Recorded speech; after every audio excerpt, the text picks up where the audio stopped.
নমস্কাৰ অসম নিউজ এক্সপ্ৰেছলৈ মই শবনম ইয়াসমিনে আপোনালোকক স্বাগতম জনাইছো। আজিৰ গুৰুত্বপূৰ্ণ দিনত আমি লৈ আহিছো আপোনালোকৰ বাবে এক গুৰুত্বপূৰ্ণ খবৰ। পাকিস্তানৰ উপ-প্ৰধানমন্ত্ৰী ইছাহাক দাৰে সদ্য ঘোষিত বক্তব্যত উল্লেখ কৰিছে যে 14 মে তাৰিখে ভাৰত-পাকিস্তানৰ সামৰিক অভিযানৰ সঞ্চালকসকলৰ মাজত হোৱা আলোচনাৰ পাছত যুদ্ধবিৰতি 18 মেলৈকে বৃদ্ধি কৰা হৈছিল।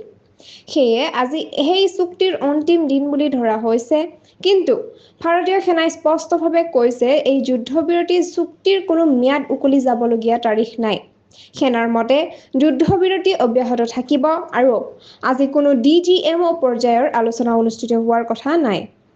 5 দিনৰ সমূহত পেহেলগামত হোৱা আক্ৰমণ আৰু পাকিস্তানত থকা 9টা সন্ত্ৰাসবাদী আটলত ভাৰতৰ প্ৰতিশোধমূলক কাৰ্যই এই পৰিস্থিতি অধিক জটিল কৰি তুলিছে।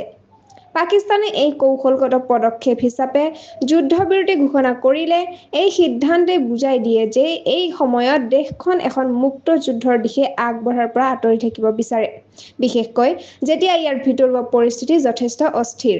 ইপিনে পাকিস্তানৰ চৰম বক্তব্য, যদি সিন্ধু জল চুক্তি সন্দৰ্ভত সমাধান নাহে তেন্তে এই যুদ্ধবিৰোধী বিপদত পৰিব। তেওঁলোকে এই সমস্যাক এক্ট অফ ৱাৰ হিচাপে বিবেচনা কৰাৰো হুমকি দিছে।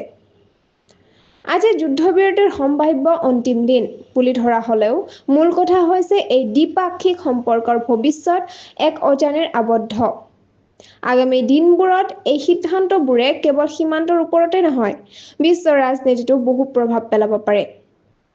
এতিয়ালৈকে ইমানেই। সংযুক্ত হৈ থাকক অসম নিউজ এক্সপ্ৰেছ চেনেলটোৰ লগতে চেনেলটো লাইক, কমেণ্ট, শ্বেয়াৰ, ছাবস্ক্ৰাইব কৰিবলৈ নাপাহৰিব। লগতে কাষতে থকা বেল আইকনটো দবাবলৈ নাপাহৰিব। ধন্যবাদ।